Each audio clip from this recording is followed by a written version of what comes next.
tem que ter muito cuidado, né? Porque você está lidando com vidas no final, né? Você vai sempre jogando o primeiro faturamento lá para frente. E todo o capital tem o seu custo, né? Uhum. Então você vai prejudicando esse investimento também um pouco. E esse camarada, sem brincadeira, ele ficava... Eu tinha até vergonha de ver, porque ele colocava 2 pés de mouse aqui, ficava assim com os cotovelos encostados, não fazia absolutamente nada o dia inteiro. Antes da aquisição, ele já estudava o próximo capítulo. Darcio Zarpellon apostou no inglês, em princípios e em governança e transformou preparo em oportunidade. De origem italiana, que veio para trabalhar lá na lavoura, trabalhou como office boy e hoje é um CFO que transformou e hoje transforma a empresa que trabalha. E ainda, além disso, ainda ensina a se manter como relevante quando a pressão está lá pegando. Bate firme. Bem-vindo. Tudo bem? Tudo bom? Obrigado, Tudo Matheus. ótimo. Obrigado pelo convite. Imagina, é um prazerzaço te receber e te encaixar nessa correria, né? Porque Minas, São Paulo também não é pra qualquer um. Tô de ponte né? aérea, é verdade. É verdade. Tu mora aqui e trabalha lá. Então, a família tá aqui, por enquanto mexer menos com a família, né? Porque mexe também a minha ausência aqui, Sim, lógico, né? mas menos mexe ainda levar. né? Então, vamos ver como se comporta aí nos próximos capítulos. Num bate-papo nosso, você falou que você, na Honda, foi criado aí, entre aspas, né, como um gestor que não decide. Como é que é isso? A filosofia, né, da empresa, a cultura, né? Então, é uma estrutura bem piramidal de decisão top-down, né? Então, mas você é treinado para você levar as melhores escolhas para quem decide. Então, sempre subindo. Exato. Então, o processo decisório ele é mais lento. Então, um projeto em andamento, eles vão testando todas as hipóteses ali de erros ao longo do projeto, de desenhar o projeto. Aí, teste de bancada e vai até... esgotar os problemas. Isso, exatamente. E achando os potenciais problemas. Não exatamente todos, né? Porque pode passar algum ainda. Mas eles têm um processo de melhoria contínua muito interessante que eu trago hoje, ainda hoje, para a minha carreira, para o meu dia a dia, né? Porque você não incorrer no mesmo erro e tentar achar a causa raiz ou a mais provável para aquele problema. Uma coisa que pega muito nas empresas é assim... você tem um tempo para lançar. Sim. Né? Não dá para você ficar investigando todos os erros ad eterno. Como é que eles lidavam com isso? Não, lógico, eles levam em consideração essa preparação. Existe um processo ali. Tem dentro da filosofia de trabalho, tem todo um processo que você segue. Tá. Mas até esgotar esse processo, aí segue para as cadeias de aprovação, né? Então, e como é que foi? Porque você, antes de entrar na Honda, o que você era? Eu comecei minha carreira como office boy num escritório de contabilidade na Moca, do vizinho de casa. Eu tinha 14 anos e fiquei cerca de 1 ano lá. E fui promovido 2 vezes. Eu saí de lá já como auxiliar de contabilidade. Office boy, vocês dão um Google aí para descobrir, porque só a galera, os velhos vão saber o que é. Já entreguei minha idade, né? Mas eu era office boy interno, então eu ficava tinha os boys que saíam para a rua para fazer os trabalhos. Já falei o que é, né? Fazer mais ou menos, porque hoje eu também não tenho muito, né? Mas eu ficava mais dentro do escritório, então eu colei no Tadeu, que era o analista, e ele me ensinou muita coisa. E eu queria entender, porque eu venho numa família de contadores, né? Meu pai, tios, tanto lá da minha mãe quanto do meu pai, técnicos em contabilidade. E eu caí ali eu nunca escolhi a profissão, acabei gostando daquilo que eu fazia, né? Mas eu sempre fui curioso e preciso tangibilizar as coisas para eu entender e continuar fazendo, Sim. né? Mas isso que eu tô fazendo vai refletir aonde? E aí, nesse tempo que eu fiquei ao lado ali, fui colando no Tadeu, saí de lá fazendo a contabilidade de algumas empresas já da empresa, né? Que eram clientes. Sim. Né? E isso para mim foi um puto aprendizado. E aí eu fui Trabalhei 14 anos na indústria JB Duarte e depois Vida Alimentos, que fazia o óleo Maria, que o Maria sai da lata, né? Sim. Eu fiquei de 93 até 2006 lá. E nesses 13, 14 anos aí, eu voltei a ser office boy e entrei na contabilidade e fui galgando algumas posições ali. E dali que você foi pra Honda. Aí de lá eu fui E na aí Honda. foi a hora que você aprendeu. E depois, como é que é? Porque aí você saiu da Honda, e aí é outra cultura e é bem diferente. cultura. Eu já trabalhei com japonês, as coisas são bem diferentes. Os primeiros Como foi 2 se anos são mais readaptar? difíceis. Assim, aí é um gestor que tinha que decidir. Aí foi interessante porque na Atlas Copco, quando eu fui trabalhar, a empresa ela é uma empresa matricial e você tem um monte de stakeholders ali, né? Então, várias áreas de negócio, vários vice-presidentes de marketing e finanças, todo mundo ali de olho no teu trabalho. Então, você tem... não é um chefe só. Mas, por outro lado, eles te dão autonomia para trabalhar, né? Sim. Logicamente, dentro das diretrizes da companhia da mãe, né? Mas você tem mais autonomia para trabalhar e eu tive que me adaptar ali. Mas quando eu entendi, não, beleza, eu tenho essa autonomia, então, ok, o processo decisório e de raciocínio ali para tomar de decisão eu já conheço.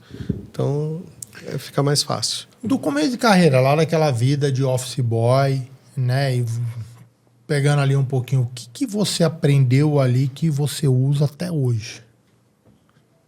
Olha, eu lembro sempre do meu pai que quando eu saía com ele para trabalhar e uma vez ele falou para mim o seguinte: todo mundo tem capacidade e se a pessoa tiver boa vontade de aprender e responsabilidade, ela pode trabalhar em qualquer área, né? Sim. E isso eu trago para mim até hoje, né? Então, e outro ponto, né?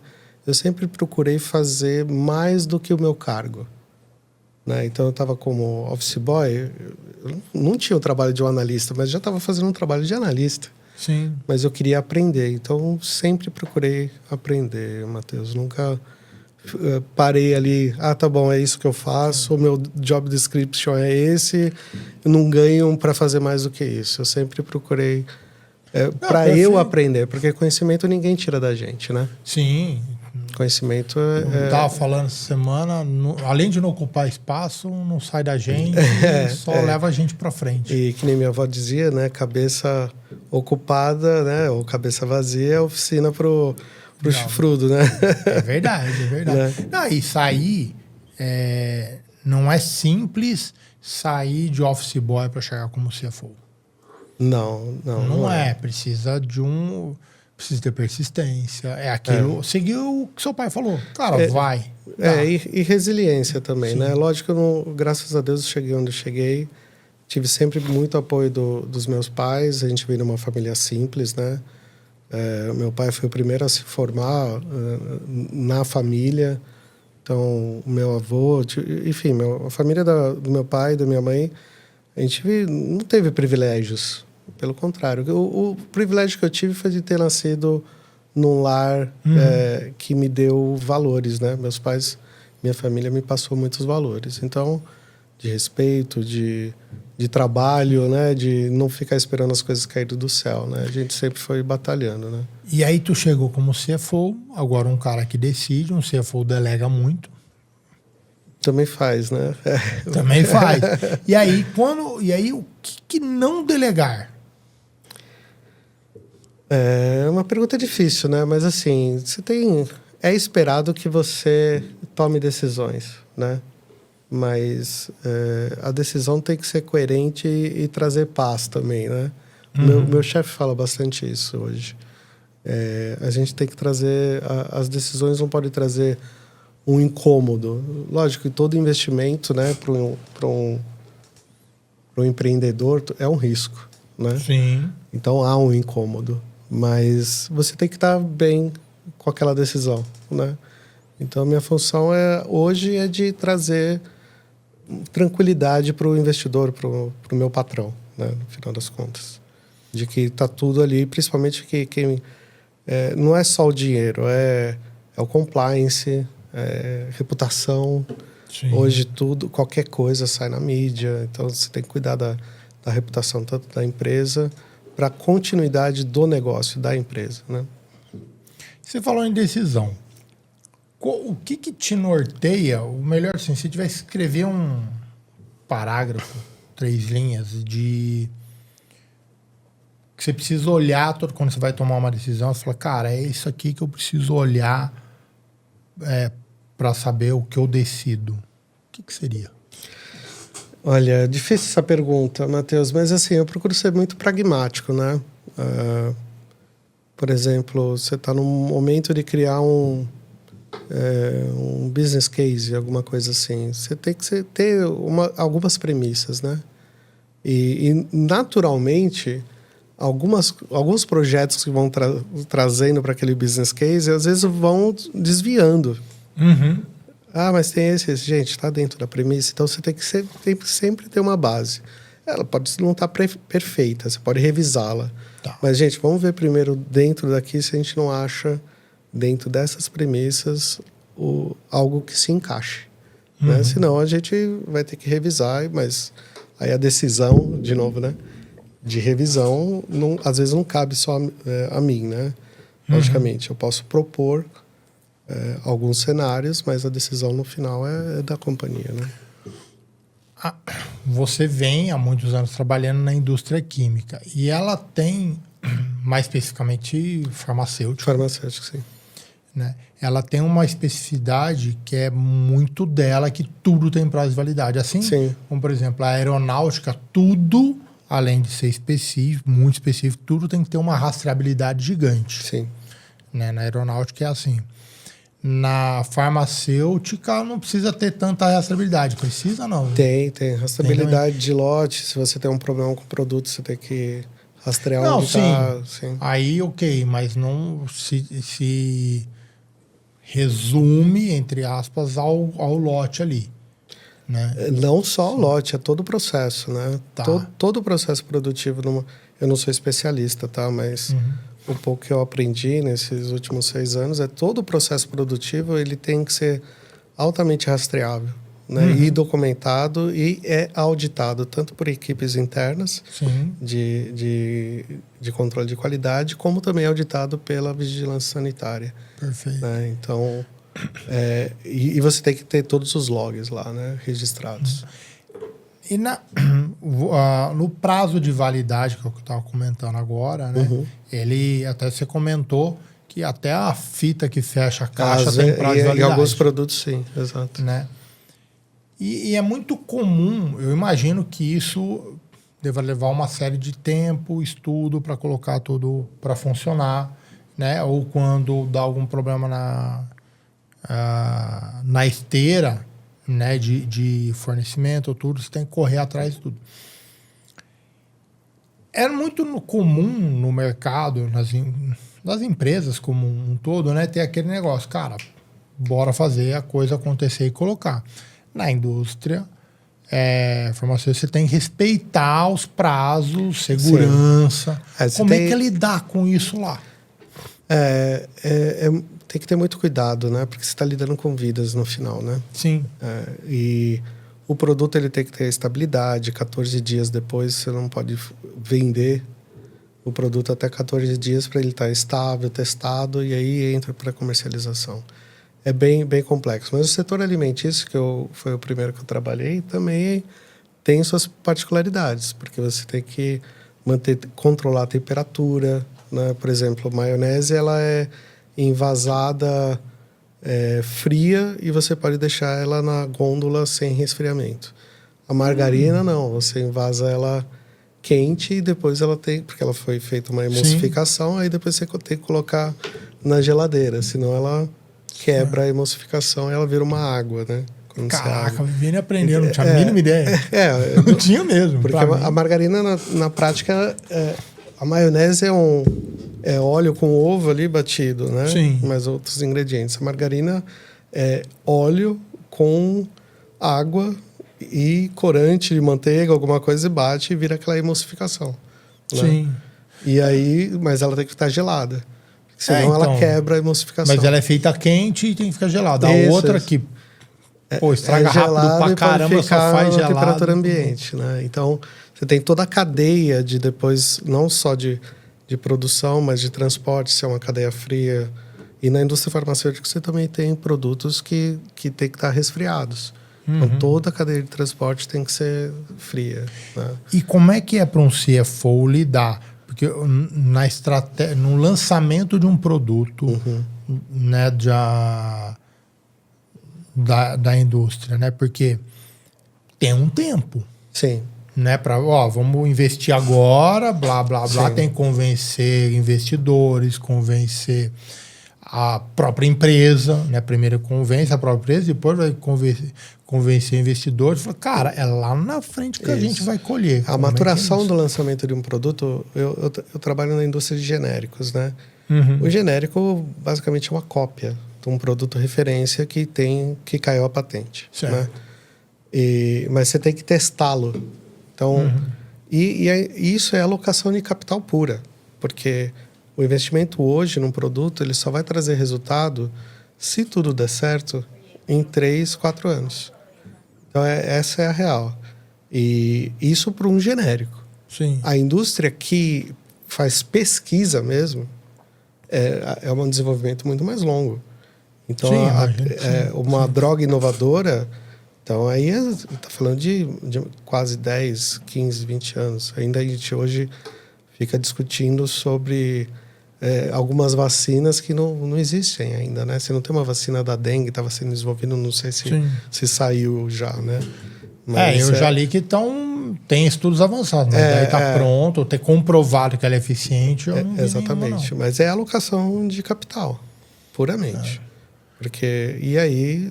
o apetite do investidor, se ele tem um pipeline de produtos para lançar, o que ele vai dar o maior retorno, né? Quando atrasa. Sempre há impacto financeiro direto, né? E aí, como é que é lidar com os caras lá? E aí, mano? Vamos lá. Porque é você que vai responder por isso.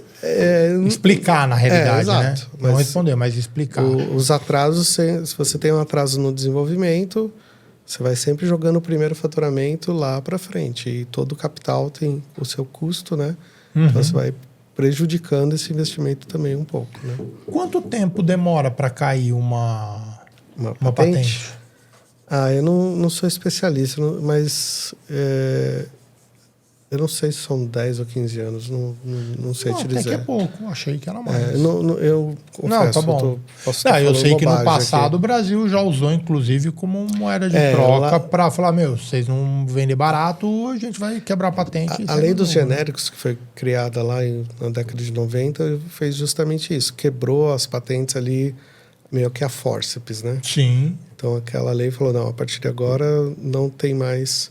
patentes, vão criar a lei dos genéricos. Aí depois há uma possibilidade de as empresas pesquisadoras elas podem usufruir aí com a patente ao longo de um tempo e depois os genéricos podem começar a comercializar. A Hiperfarma é uma empresa familiar, gigante. Ipera hoje, né? Hoje chama Ipera. Ipera? Isso. Ipera, desculpa. Imagina. Ela é... gigante, mas é familiar.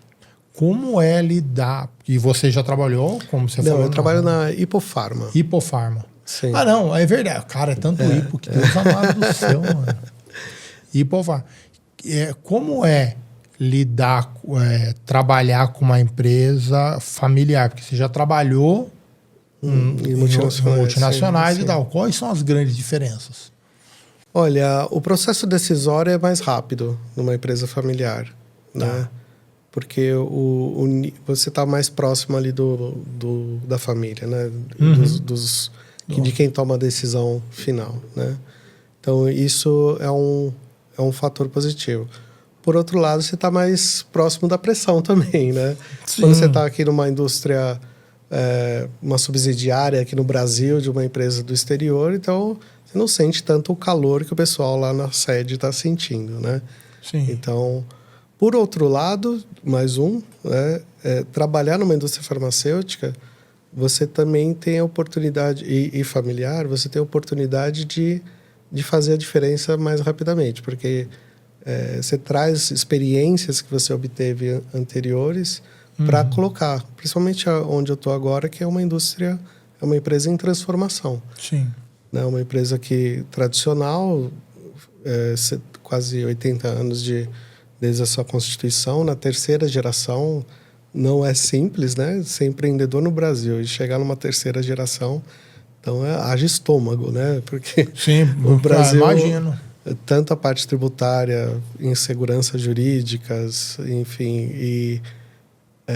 e a parte econômica também, né? Macroeconômica, enfim, tudo afeta o processo decisório de investir ou não. Então, chegar num patamar de 80 anos de história praticamente é de se louvar, né? De dar os parabéns, né?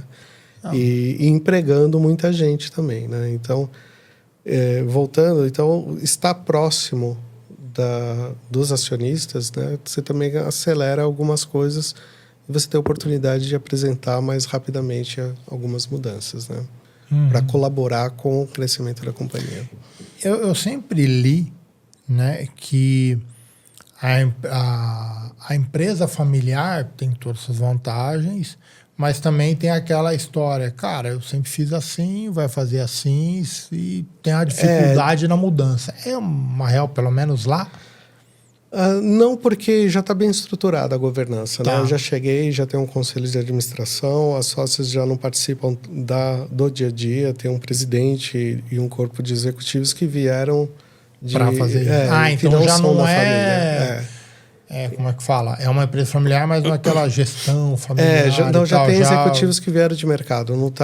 Não está com a execução ali, né? O corpo executivo não é da família. Então, isso ajuda a não ter alguns conflitos, né? Mas, obviamente, quando vem um corpo de executivos que é recente, de fora, né, começa a trazer bastante mudanças. Sim. E aí, quando vai descendo para os níveis operacionais, então sempre tem alguns, não conflitos, né? Mas a gente sempre fez, é verdade, mas... Tem que convencer. Não, mas é o processo, faz parte do processo. São dores do crescimento, né?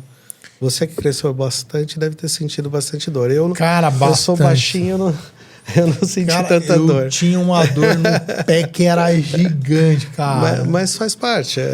A dor do crescimento de uma empresa é justamente isso. Você ir ajustando ali processos, ajustando o caixa, as compras, o quanto você vai receber. Aí você vai ajustando o perfil financeiro mesmo da empresa. Apetite, a risco. Tem vários fatores. E eu imagino que também, da mesma forma que às vezes você tem que ir lá convencer eles, né, dessa outra forma, tem hora que eles também não aceitam tudo. Claro, natural. E aí acabou. Aceita e aí acabou, vai mudar. Mas isso é natural em qualquer lugar, né? Sim, porque imagina, ficaram muitos anos gerindo a empresa. Vem gente de fora falando que o que eu fiz sempre foi errado. Então, você tem que também saber a forma como você vai apresentar, né? Com respeito ao legado que existe, né? A empresa não chegou nesse patamar do nada, né? Sim. Entendeu? É uma coisa que eu falo muito para as pessoas, né? Que falam assim, pô, mas o cara lá tá fazendo errado. Eu falo, amigo, o que ele tem, o que você tem? Então. Né? Eu já tive um caso que o filho criticava muito o pai, a forma como o pai estava fazendo a empresa, eu estava dando uma consultoria lá, e aí o filho me puxou reclamando lá da forma como o pai fazia, aí o cara falou, cara, ok, tudo para você. Com a sua idade, seu pai tinha o quê? Então. E hoje você tem o quê? Eu falei, mano, respeita. Então não chegou aonde chegou à toa. Exato. Né? Mas acho que o principal ponto em empresas familiares é também em deixar um legado, né? E há sempre conflitos, não é o caso de onde eu estou, mas eu fiz um curso recentemente no IBGC de governança em empresas familiares. E tinha algumas pessoas participando do curso que era de uma empresa, de uma indústria bem tradicional aqui no Brasil. E há conflitos, né? Eram pessoas também da terceira, quarta geração e que queriam entrar na família, mas existe toda uma governança para seguir. Para a família não, para a administração. Sim. Você quer trabalhar na empresa? Você tem que seguir uma regrinha, porque a empresa já avançou tanto numa governança corporativa. Então, para você participar, você precisa se qualificar, estudar. Onde você quer trabalhar? Quer em finanças? Então, você tem que ter então, não é simplesmente porque é da família, chega aqui e trabalha, né? Sim. Então, eles separaram bem o perfil do que é família, Isso é do legal. que é negócio e do que é negócios da família, né? Sim. E o que é a empresa. Mas para você chegar nesse nível, imagina quanta discussão que já não deve ter tido nessa família para chegarem num acordo de conselho de família, né? Sentaram ali no um monte de vaidades, um monte de coisas, né? Que chega para você ter um conselho de família e um acordo ali dos acionistas, né? Na Blau, você passou lá, foi na Blau que teve a aquisição que você passou, não? Não, teve o foi IPO. Na IPO. Teve a abertura de capital. Cara, como é que é um IPO? Estressante. Para você que está ali no negócio. Eu cheguei já no final eu cheguei em novembro de 2020, a abertura de capital foi em abril de 21. Eu cheguei já, lógico, toda a parte de roadshow, toda a negociação já tinha sido feita pelos executivos, pelo CFO e pelo pessoal de relação com investidores, né? Eu fiquei mais no background ali para garantir que as demonstrações financeiras estivessem corretas, porque eu não poderia ter a mínima chance de ter uma ressalva no balanço, né? E o desafio ali foram algumas noites em claro, viu? Porque eu cheguei lá em novembro, né? No meio da pandemia. Indústria de medicamentos hospitalares também, então com a produção bombando na sua capacidade máxima. E eu tinha saído de uma empresa, cheguei lá com uma empresa que faturava 4 vezes mais, com uma equipe que eu não conhecia, né? E um negócio muito maior, né? Sim. Quase 4 ou 5 plantas, eu não me recordo agora, acho que hoje são 6 ou 7. Então, eu tive que me adaptar muito rápido e conhecer dos negócios, dos números, falar com a auditoria, falar com o CFO, o dono, né, o presidente, né, que é o sócio majoritário ainda, conhece absolutamente tudo do negócio. Tudo, absolutamente tudo. Então, com ele também eu aprendi muita coisa de negócio e do negócio, inclusive, né? Porque ele falou, eu comprei tal máquina, tal dia de tal fornecedor. Caraca, então. Isso você quer saber. Exato. E eu lembro que os produtos são frascos de vidro. E não sei que discussão que trouxeram para ele que não, vai precisar descartar os vidros. Vocês estão malucos, né?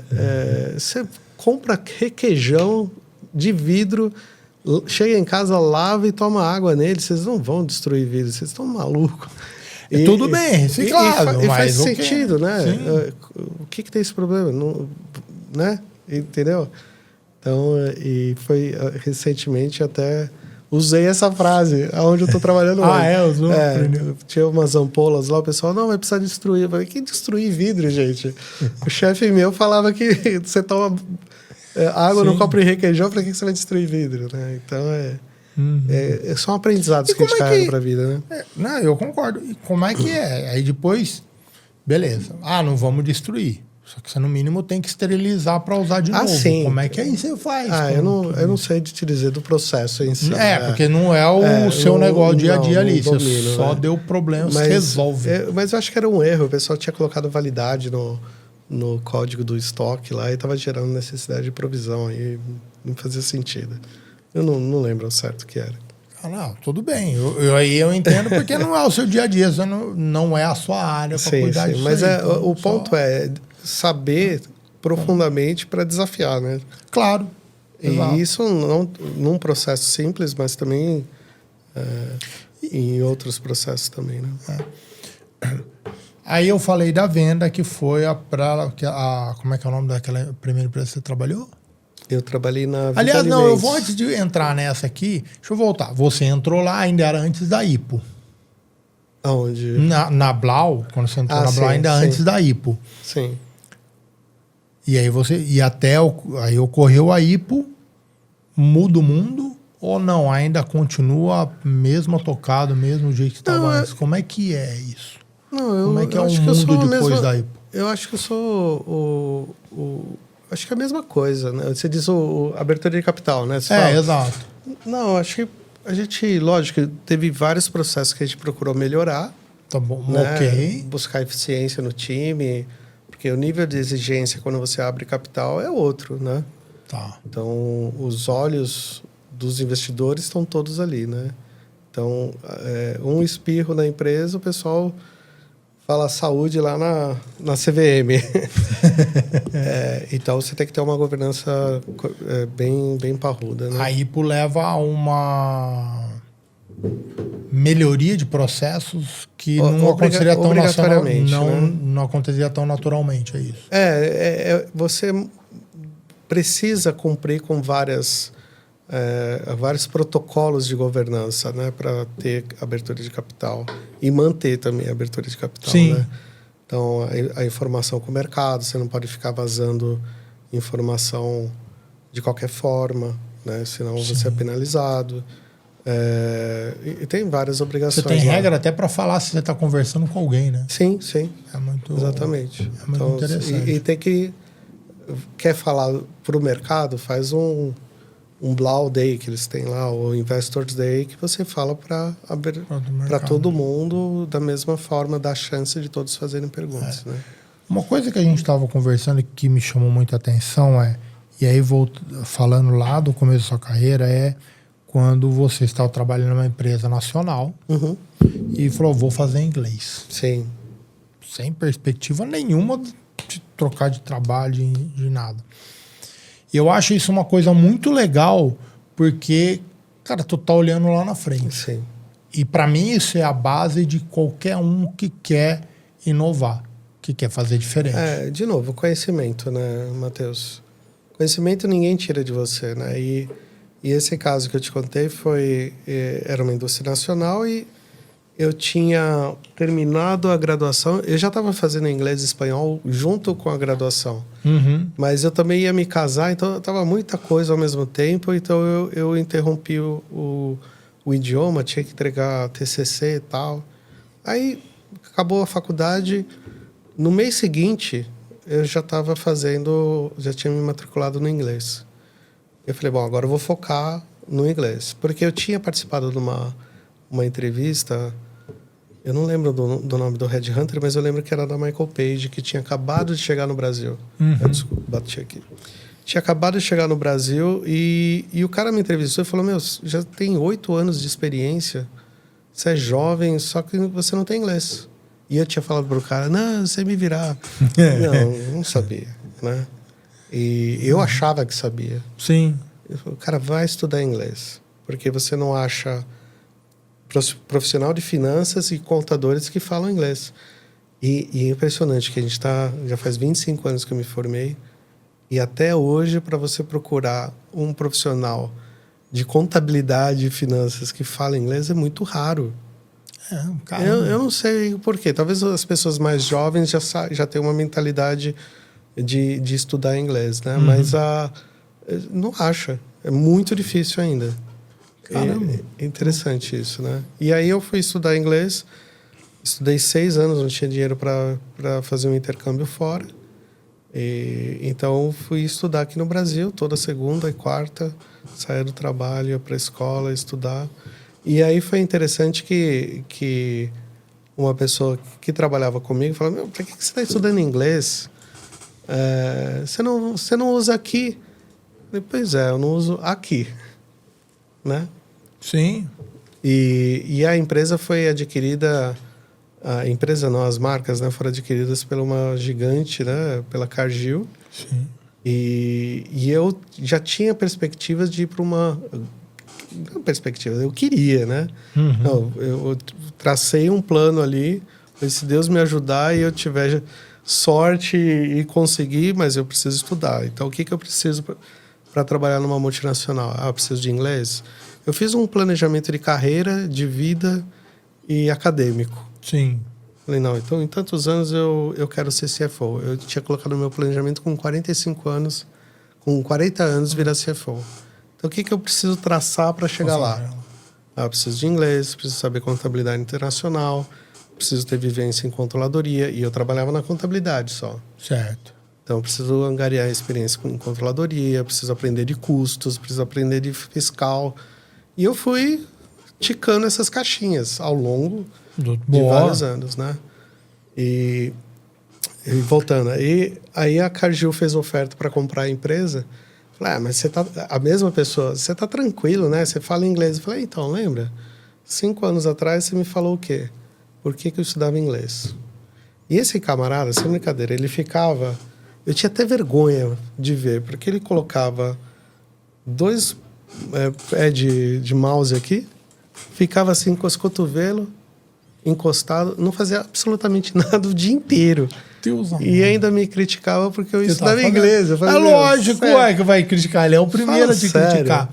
E ainda imagino que te criticava mais ainda porque você correu para fazer inglês. Não foi a empresa que chegou, vem cá. Eu nunca esperei cair do céu, não. Não dá, né? Você está aplicando em você, você está investindo em você, ou você quer que... É o que eu costumo falar. A gente é dono, a gente precisa ser dono da nossa carreira. Sim. Se a gente quer ser dono da nossa carreira, não tem que ficar esperando a empresa dar as coisas pra gente. Não tem como ficar esperando, né? Porque se a empresa ficar esperando você... que a empresa faz por você, você vira um ativo da empresa. E para ela se livrar de um ativo é a coisa mais fácil que tem. Exatamente. E eu comecei a trabalhar muito cedo justamente porque eu tinha que pagar o meu estudo. Porque meus pais não tinham condição de pagar a escola. Eram 4 filhos, né? Uma escadinha, né? Eu sou o caçula, eu tenho 3 anos a menos só do que os mais velhos. Uhum. Então, não tinha como bancar 4 filhos no colégio.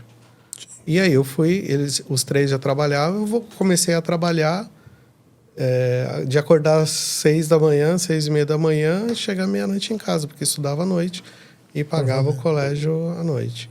Então, não tem facilidade, né? Então, eu acabei indo para a contabilidade, aprendendo a gostar da contabilidade e fui me especializando ali. E aí eu lembro que em 96, 98, um dos meus irmãos assinou a revista Você S.A. e saiu lá fazendo merchan. Merchan. Mas nem existe a revista. Nem sei ainda. se existe ainda. Também Era não. da Abril, era Não, legal. eu assinei ela uma época, mas depois eu isso falei, foi lá nas primeiras é. edições. E aí vi que tinha um cara que tinha estudado na contabilidade e virou presidente de uma empresa. Caraca, o cara é contador, eu trabalho com contabilidade. O que ele fez? E aí eu tive essa entrevista na Michael Page e eu comecei a ver anúncios de CFO, do Valor Econômico, da Michael Page, de outros headhunters. Opa, peraí, o que precisa saber aqui? Então tá bom, vamos lá, vou me especializar nisso. Boa. Vou estudar. Como tá a IA dentro da indústria farmacêutica hoje? É um assunto delicado, tá? Porque você trata muito de dados sigilosos, né? De pesquisas. Então, são assuntos que estão sendo levados para conselhos, eu diria, tá? Tá. Porque, além de ter as pesquisas clínicas que você tem que fazer, então Claro. é tratado com bastante cuidado, né? Ótimo. Eu tenho visto algumas indústrias na Alemanha, que era a última empresa onde eu estava trabalhando, que estava investindo em inteligência artificial para tratamentos, né?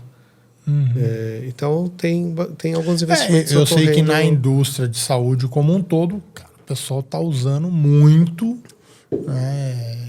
e tendo ótimos resultados, né? Mas na indústria, assim... E na finanças, como é que ela tá? Começou lá atrás, não exatamente uma inteligência artificial, mas os RPAs, né? Os robôs para automatização. Mas hoje você consegue algumas ferramentas aí para fazer, por exemplo, uma conciliação bancária rápida, agilizar isso, comparar 2 documentos e te dá um resultado. Tá. Né? Mas, de novo, tem que tomar muito cuidado por conta de sigilo de informação. Né? Esse é um ponto que a gente tem que avaliar o que colocar dentro dos ambientes, né? Não, mas essas que vocês têm usado é aquelas, pô, tem dono a empresa, sim, né? Não é um chat GPT da vida. Não. É exatamente isso. Porque se populariza, então você tem que instruir a equipe, né? Que tipo de informação que você vai usar e qual ferramenta que você vai utilizar, né? E olhando para isso, como é que você vê E aí eu vou falar da IA porque ela é o que está mais em voga hoje, o pessoal mais fala, que ela vem tomando cada vez mais seu espaço. Como é que você vê ela entrando no mercado de finanças? E o que você acha que as pessoas precisam fazer para não ficarem defasados ou não perderem seu emprego para finanças? Tem que se especializar, né, Matheus? Você pega... Lá atrás a gente tinha muito medo da internet, lembra? Lembro. Nossa, cara, tinha uma galera. A internet vai revolucionar, vai acabar com o emprego, não sei o que lá. E não aconteceu isso, né? Melhorou o trabalho de muitas pessoas, né? Sim. Trouxe trabalho para muitas outras pessoas e criou carreiras que não existiam, né? Claro, sim, sempre. Então, sempre eu vejo como uma oportunidade enorme de você utilizar IA para automação, para encontrar oportunidades para otimização de custos para a companhia. Enfim, a aplicação é enorme, né? E aí você falou especializar. O que é se especializar? Estudar, né, meu amigo? Não tem como parar de estudar, né? Acho que eu me formei há 25 anos, até hoje eu não parei de estudar, né? Tem que ver qual... Eu não sei mexer, né? Não sei desenvolver. Tá. Mas eu sei fazer as perguntas, né? Então... Justo. Não é? Claro. Eu não sei desenvolver absolutamente nenhum código de programa nenhum, né? Não vou me envolver num Python da vida, imagina. Não é nem... Já passou da fase, zero problema. E foi da fase que eu fazia macro no Excel, que eu desenvolvia um VBAzinho ali para automatizar alguma planilha. Mas nunca mais aprendi nenhum outro código de programação. Agora... se é que é código de programação VBA, né? É verdade. Né? Coitado dessa galera, não sabe nem o que é isso. Mano. Entendeu? Mas assim, tem que estudar. Sim. Tem que ver. Conhecimento ninguém tira da gente, de novo. Vai atrás, aprender, porque as ferramentas estão aí disponíveis. Você acha que ela né? vai tirar essa prego todo? Que eu acho que não. Eu acho que vai melhorar a vida dos trabalhadores que souber utilizar ela bem. E das empresas também que souber utilizar ela bem. Perfeito. Né? A tecnologia já... A gente só está começando com IA também, né, Matheus? Muita gente não sabe nem o que é inteligência artificial ainda. Não é verdade? É verdade, é verdade. Tem muita gente que não sabe nem como se aplicar. As novas gerações já vão chegar. Os meus filhos já nasceram numa geração totalmente de internet, né? Então, eles estão muito mais conectados, né? Sim. E engraçado que eles têm até uma certa resistência para usar ChatGPT. Fala, não, usa muita água. Você ouviu essa polêmica aí? Não, eu sei que usa muita água. Caramba. Então, mas aí eu falei, tá. Vai esfriar, e daí? Mas e o celular? Por quê? Eu quis entender de onde estava vindo essa informação. Não, que usa o servidor, tem que resfriar... E aí precisa de muita água e tal. Falei, então, todo o serviço que nós utilizamos de internet, o streaming que você assiste, sim, tudo tem um servidor e precisa de resfriar. Então, porque você tem que questionar a quem interessa essa informação. Sim, exato. Não é? Porque se é um apelativo aí de não usa ChatGPT porque vai consumir água, tá bom, mas tudo consome água. Tudo consome água. Né? E aí você vai deixar de usar uma ferramenta. Tu vai deixar o YouTube, você vai ficar para trás. Instagram, então desliga desinstala o YouTube, o Instagram, o Facebook, o Netflix aí, que é tudo streaming que consome água, né? Eu sei que as IAs generativas, elas realmente têm um consumo de água, né, para resfriar muito grande ali. Mas eu não sei realmente o quão mais eles são dos demais. Eu sei que teve isso, mas, cara, não dá para ficar para trás por causa disso. Vamos tentar resolver então, o problema do mundo de outra forma. Logicamente, vamos tentar achar uma forma de gastar menos água, né? De consumir menos, sei lá. Utilizar a própria inteligência artificial para achar uma maneira.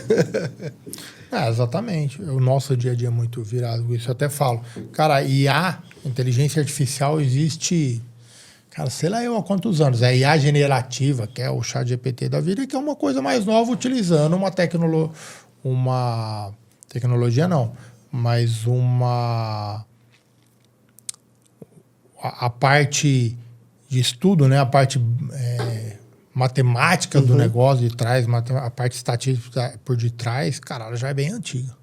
Inclusive, eles estão usando uma nova para retreinar tal, outras técnicas estatísticas também já tem seus 20 tralalá anos, né? O que tem é só, como é que fala? É a tecnologia que permite aquele monstro conseguir rodar aqui. Antigamente mas a gente já estava feliz com o Google, que a gente achava um monte de coisa. Imagina agora, no ChatGPT você põe lá alguma coisa, já tinha... Cara, é minha estagiária.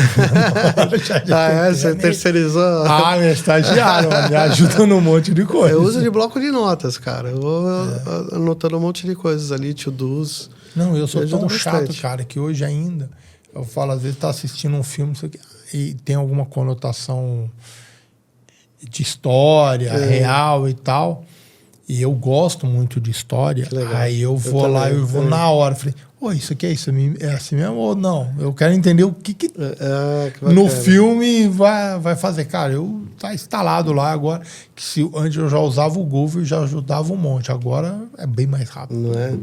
Muito bem bom. mais fácil. Na carreira, né, teve algum convite que você recusou por princípio? Não me recordo de nada. Nada, você nunca teve. Cara, que delícia, que bom isso. Eu tive. É mesmo? Eu tive. E desde para trabalhar em empresa que eu não acreditava, até para receber bem mais do que eu queria. Para receber, eu falei, não vou, não acreditava. Né? Ou até também para trabalhar. Na época, aqui em São Paulo, filhos e tal, eu recebi uma proposta. Aliás, eu já recebi proposta para trabalhar em Curitiba e no Rio. E aí eu falei, não quero ficar longe dos meus filhos. Sim, entendi. E aí eu não fui. Cara, e a proposta era boa pra caramba, mas tudo bem. Eu acho... Para mim são princípios. É uma decisão difícil às vezes, né? Mas nunca aconteceu comigo. E como é que foi para você? Você falou que você é o... Como é que fala? O único ali da família que seguiu a carreira. Né? Da família, finanças, né? De finanças. O resto, todo mundo. Saúde, engenharia, tecnologia. Como é que é isso com a galera? Normal. Mas é interessante que agora minha cunhada abriu uma pequena confecção de roupas, né? E aí meu irmão, é engraçado que todo mundo torceu o nariz quando eu fui fazer contabilidade. E ele pediu ajuda, me ajuda aqui, tô vendo custos aqui para formar o preço dela e tal. Tá vendo? Você tá precisando do contador, né? Nunca ninguém chegou para você e falou assim, eu tô precisando fazer o imposto de renda. Não, isso sempre, né? Mas é interessante porque tem muita gente que me consultava pensando, eu nunca fui contador de fazer pequenas empresas, né? Eu sempre trabalhei em empresas maiores, né? Ou médias ou grandes. Sim. E então tinha... eu tô com problema no Simples. Eu falei, velho, não sei. não sei, não conheço. Sim. Não conheço é bem específico. Sim. Não aprendi. Você não é contador? Sou, mas, cara... Né? Não sei te dizer. Cada um... É muita... É muito conhecimento. É a mesma coisa... Cara, eu imagino que qualquer profissão... É muito específico, né? Você pega, por exemplo, o direito. Você tem várias áreas de direito. Hoje você tem já ambiental, tem direito societário, direito... Dentro do administrativo... Você tem vários, sim. O societário, empresarial. Então, você tem várias cadeiras. Graças a Deus que tributário. Existe. E na área contábil também. Você tem a parte tributária. E dentro da tributária, você tem uma gama ali. Tem previdenciários, tem impostos diretos lá, imposto de renda, tem impostos indiretos, o PIS, COFINS, aquela parafernália. Então, normalmente, a pessoa se especializa tanto que ela não consegue fazer a contabilidade do dia a dia. E tem gente que só trabalha com o simples. E ok, porque você tem uma gama enorme de empresas dentro do simples, né? Verdade. E bom. como é que morar em São Paulo, família em São Paulo, trabalhar em BH? Fez 3 meses aí essa última semana. E não é fácil, mexe com a família, assim, né? Mexe comigo também. Chegar num quarto de hotel é diferente do que chegar em casa com a patroa, as crianças, o cachorro, né? Sim. Aquela confusão gostosa, né? Então, mas tá mais tranquilo agora, né? Tá se acostumando. Já. E como é que é a pessoa que fugiu da saúde e ter a esposa que trabalha na saúde?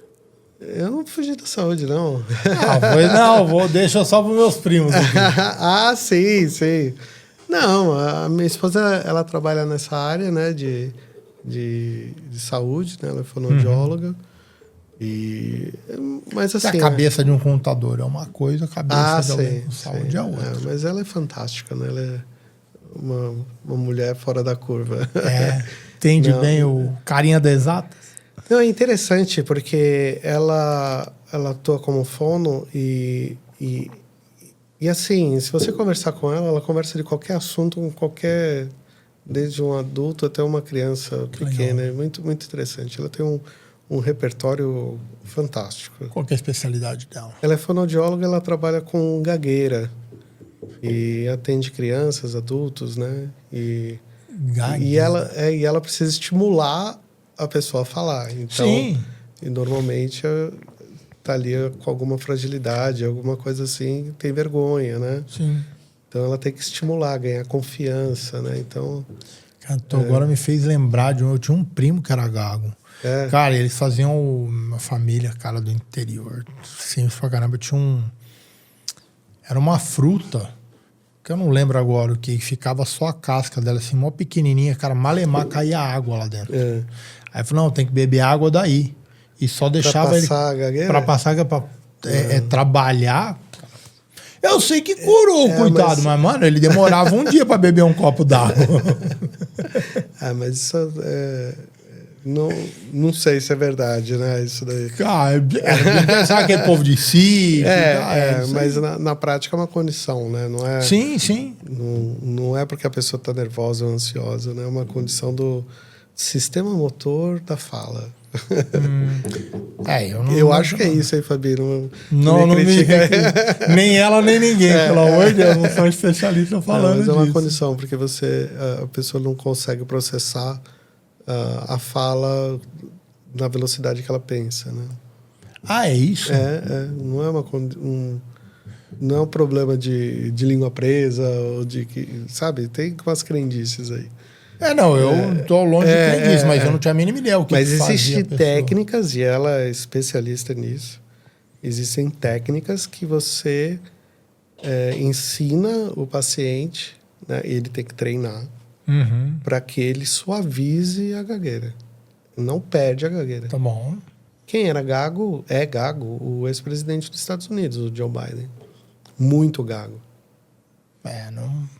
E ele não demonstrava, só talvez na campanha, um pouco antes da última campanha, que ele acabou desistindo, né? Que o pessoal falou, o que ele tá falando? E aí a Kamala Harris assumiu a campanha. Porque ele já, enfim, ele tem idade, etc. Mas ali começou a apresentar bastante a gagueira dele. Mas existem técnicas, né? Olhando para o futuro, o que é uma prática hoje que um C-Level faz e cara, não vai ter que parar porque o futuro não vai aceitar. Que o C-Level faz? Na prática? Difícil essa pergunta. Eu gosto de fazer umas perguntas difíceis de vez em quando. Não sei. Ou uma que, cara, a galera, ao contrário, então, uma que isso aqui é uma coisa que, de uma forma geral, né, estamos falando, C-Levels estão olhando e é por esse caminho que tem que persistir na sua visão. Eu acho que investimento em tecnologia ele tem que ser sempre, né? Daqui para frente não tem volta, né? Uhum. Tecnologia vai ser a bola da vez em qualquer ramo, acho que desde serviços até indústrias. E tecnologia substitui o humano ou não? Não necessariamente, né? Acho que o humano tem que aprender a usar a tecnologia, Certo. né? Se você tiver substituir muita gente, né? Quem vai comprar seus produtos? Perfeito. Não é? Sim. Então, esse é um ponto, né? Então, não necessariamente substituir, mas melhorar condições de trabalho, beleza. Melhorar a experiência de um cliente, melhorar a satisfação do cliente também. E automatizar processos, isso sim. Porque eu vejo muitas atividades ainda que são muito manuais, ou que requer muito tempo da pessoa fazer alguma coisa. E a pessoa tem pouco tempo de análise. E às vezes é um analista, mas não tem tempo de... Não faz... Ele não é para fazer aquilo que é análise. Entendeu? É o comum, tanto inclusive. no operacional de digitar.